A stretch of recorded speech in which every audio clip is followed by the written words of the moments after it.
Hey there, it's Michael Greenwood. Right, so for this video, I'm going to be talking about how I get jobs in, basically, to my digital marketing agency.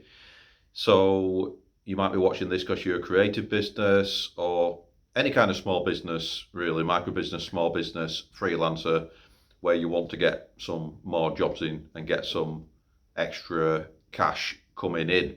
Right, so um, I'm just going to get straight into it. No fluff or anything like that. It's just going to be jam-packed full of information. Right, so unless you're brand new to business, you're going to have some clients. So some people have already paid you some money, basically. And so they'll put some money in your pocket for you to solve a problem for them. So that'll be provide them with a service, provide them with a product. So they will be your low-hanging fruit, really, for any new offers that you've got, for any new packages, for any new money, any cash injections that you need into the business.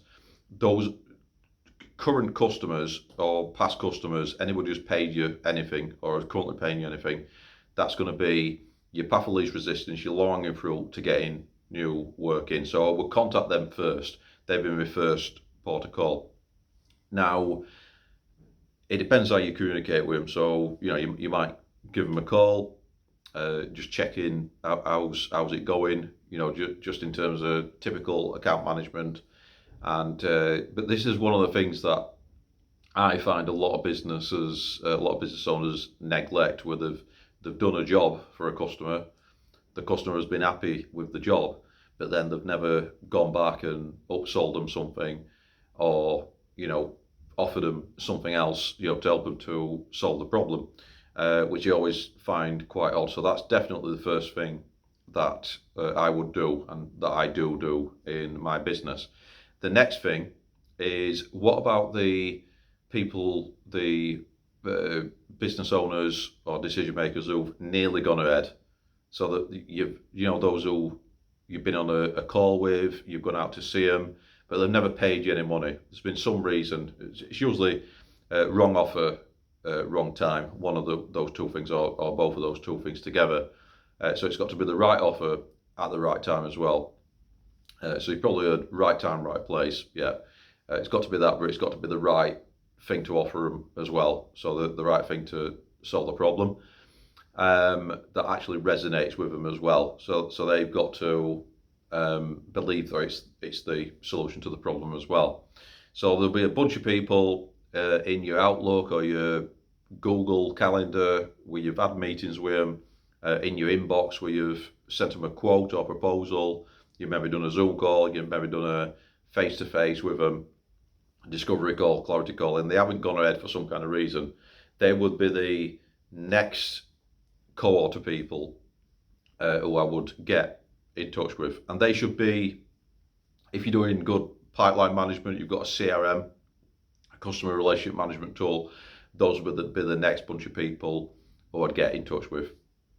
So once you've exhausted that option, and I would revisit that as well. So I would work that list, I would recycle that list periodically, every so often. It's not just a one-time thing. You're going through and you're kind of tagging and categorizing people who are in your pipeline. So it's just good pipeline management in terms of marketing and sales.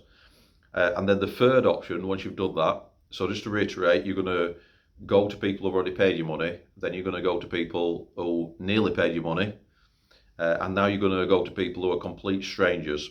So this is your third type of cohort or audience, and you're going to basically start marketing to a cold audience, basically. They've people who might not even be aware of your business. So you're going to generate awareness, and then you're going to generate interest, get them to raise your hand as well, raise their hand, and then you're going to take them through your pipeline. So this is one of the biggest mistakes that I see people make as well. So they don't have as much business in as they need to hit the goals. So your cash flow, your financial goals for the business, but you're only going after a cold audience. So you're starting at the very beginning and trying to get people to be aware that you exist, that your business exists, and trying to get them to raise their hand as well. And that's a mistake because that's not low-hanging fruit. That's more like a longer-term nurture. Your low-hanging fruit are definitely people who've paid you money in the past, and then the next best is people who've nearly paid you. So you've quoted them, given them a proposal, but they've not gone ahead at that point, or they've just like emailed you. That maybe it's been an inbound lead, maybe they've shown some kind of interest. But the point is that they've raised their hand at some point, and then they've got to whatever next stage it is. So maybe proposal or whatever, or maybe you just had a meeting with them. So yeah, do them in that order. Call it whatever you want. I call it the gold, silver, and bronze bucket. So the gold bucket, that's where you've got your current clients. Your silver bucket, that's where you've got your people who nearly went ahead, so people you've quoted, etc., and stuff like that. And then you've got your third bucket, so that's the people who are strangers, really. And there's different permutations in between. So you might have somebody in the third bucket who's, you've reached out to them and they've got some awareness of who you are as a business, but still they've not raised their hand. So I put those in that third bucket, that bronze bucket. But I hope this has been helpful. I'll do some more videos on this as well, but this would be the priority of how you go after low-hanging fruit in marketing, basically. So you want to be going for that low-hanging fruit. If you imagine a tree and it's got some pears or apples, you can reach those quite easily. If you climb up the tree, you'll get some other fruit which is up there, but that'll be less accessible. It'll take longer to get to that fruit. So yeah, go for the low-hanging fruit. This is how you get quicker cash injections into your business. I'm Michael Greenwood. Like, comment, share, subscribe, and I'll see you next time.